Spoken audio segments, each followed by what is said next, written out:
I am continuing in my reading. What I'm doing in this series is to read through the entire standard works of the Church of Jesus Christ of Latter-day Saints. This consists of the Bible, the Book of Mormon, the Doctrine and Covenants, and the Pearl of Great Price.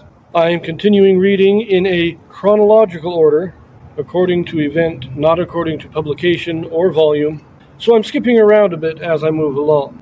Well, I'm feeling much better today, and so I'm going to start my recording again. We're going to pick it up in the Gospels. Right now we are at the beginning of the atonement. We had the Last Supper.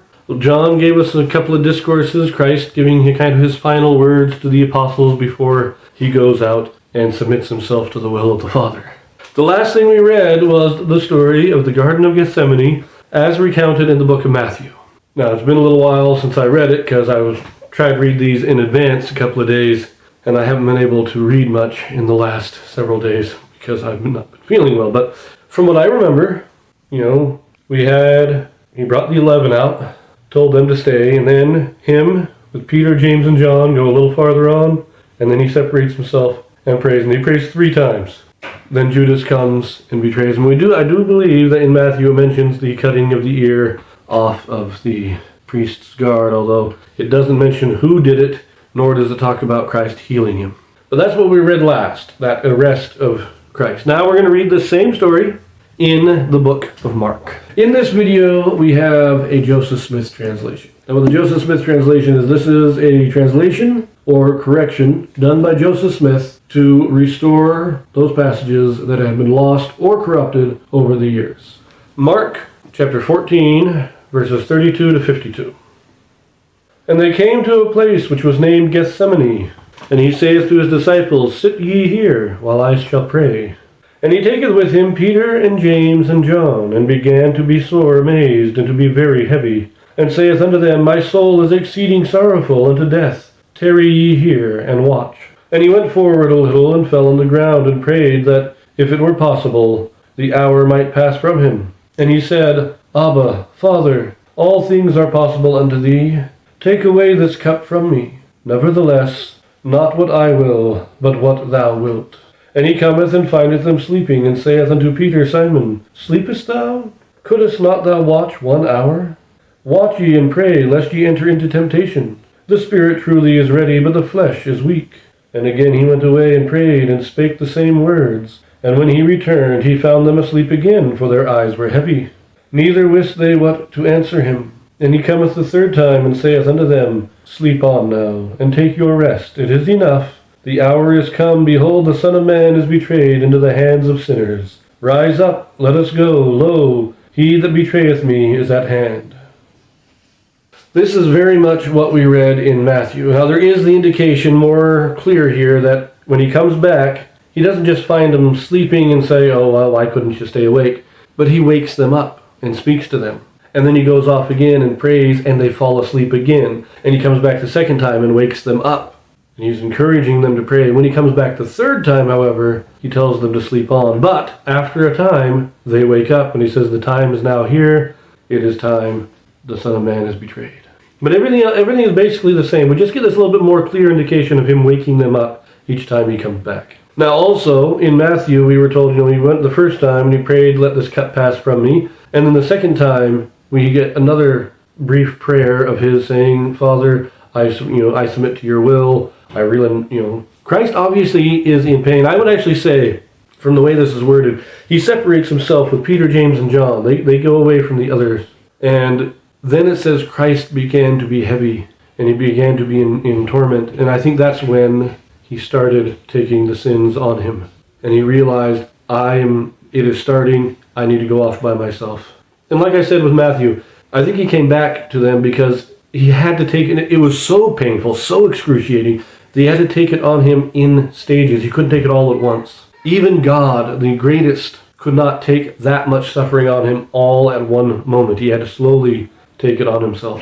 And he came back to his disciples, came back to the apostles, asking, hoping to have a little commiseration, hoping to see them and maybe speak to them as he took a short rest before going back and taking more on him. And that's why he was disappointed that they were asleep.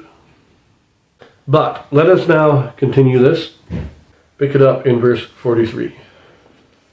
And immediately while he yet spake, cometh Judas, one of the 12, and with him a great multitude with swords and staves from the chief priests and the scribes and the elders.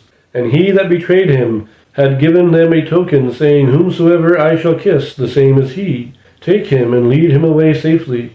And as soon as he was come, he goeth straightway to him, and saith, Master, Master, and kissed him. And they laid their hands on him, and took him. And one of them that stood by drew a sword, and smote a servant of the high priest, and cut off his ear. And Jesus answered and said unto them, Are ye come out against a thief with swords and with staves to take me? I was daily with you in the temple teaching, and ye took me not. But the scriptures must be fulfilled. And they all forsook him and fled. And there followed him a certain young man, having a linen cloth cast about his naked body. And the young men laid hold on him, and he left the linen cloth, and fled from them naked. Now that last two verses of this young man, and them taking the linen, that is just weird. But other than that, we basically have the same information as in Matthew.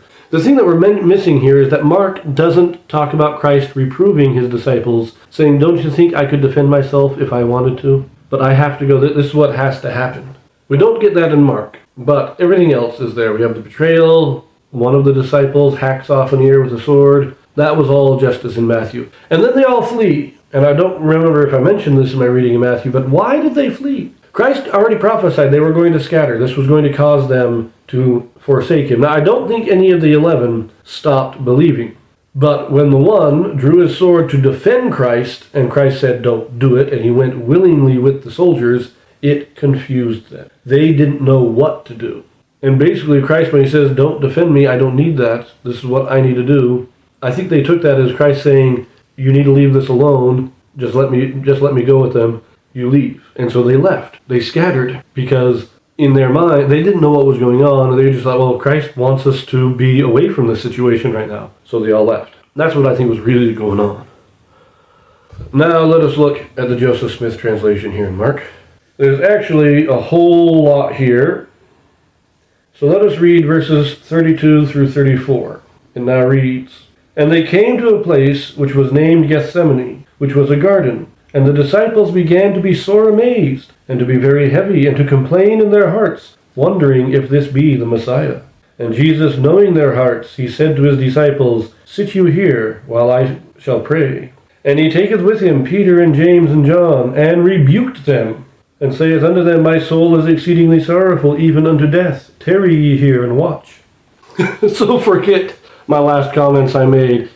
All 11 of them were doubting. They were starting to question, is this man real? Is he truly the Messiah? Christ, the reason he separates Peter, James, and John out from the other 8 is so that he can rebuke them because they're the presidency, they're the leaders, they're supposed to be strengthening the rest. But they're all doubting, and so Christ brings them out, and he sets them straight. And then he goes off, and he does what he needs to do. And that's why when he comes back and they're asleep, he's disappointed in them. Because he tells them, you need to pray, you need to get the strength from God, or you're not going to survive this. Even the apostles, Christ is telling them, you need the strength that God gives, or you will not survive this. And they all scatter because this is almost a confirmation of their doubts when he is arrested. Especially when he tells them not to defend himself. Well, when he tells them not to defend him, now they're really doubting. Again, I don't think any of them truly lost their faith, but they apparently had some very serious doubts. Now remember Judas, he's the one that betrayed him because he was offended.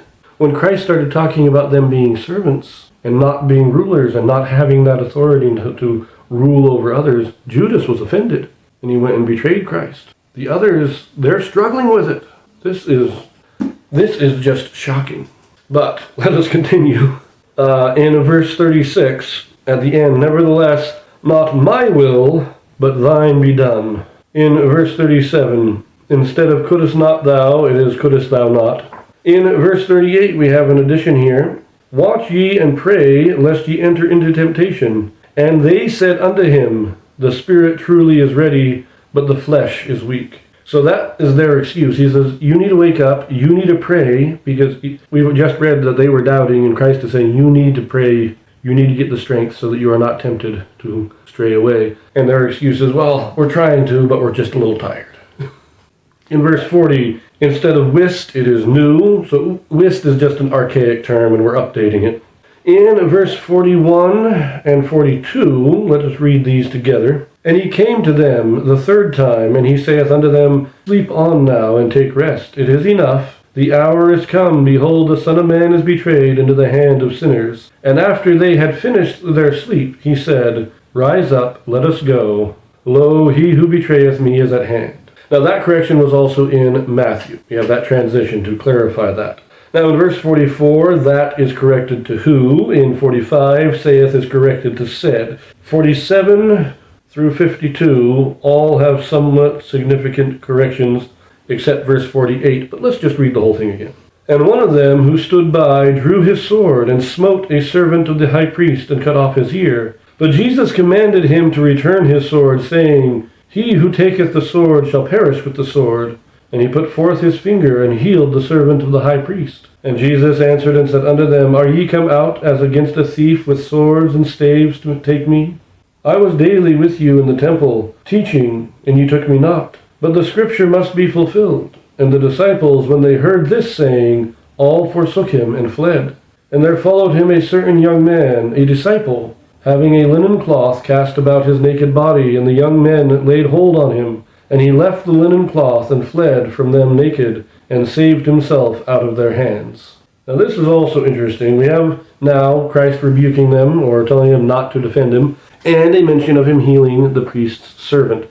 But it states there that it is when Christ says this, specifically when he says the scriptures must be fulfilled, then his disciples forsake him. They're saying he is giving himself up. They're going to leave now. So that clarification is nice as well. It still doesn't really give us much clarification about this young man who has his linen cloth stolen from him, but it does seem that he was willing to follow with Christ until the servants tried to arrest him.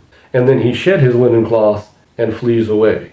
So we have one disciple who was willing to follow him, but not willing to be arrested with him, is what it seems to me. Very, very interesting. This was a wild ride with the Joseph Smith translation. I'm going to leave it here, and we're going to read the story of Gethsemane again. This next video, we're going to do both Luke and John together, so I will see you there.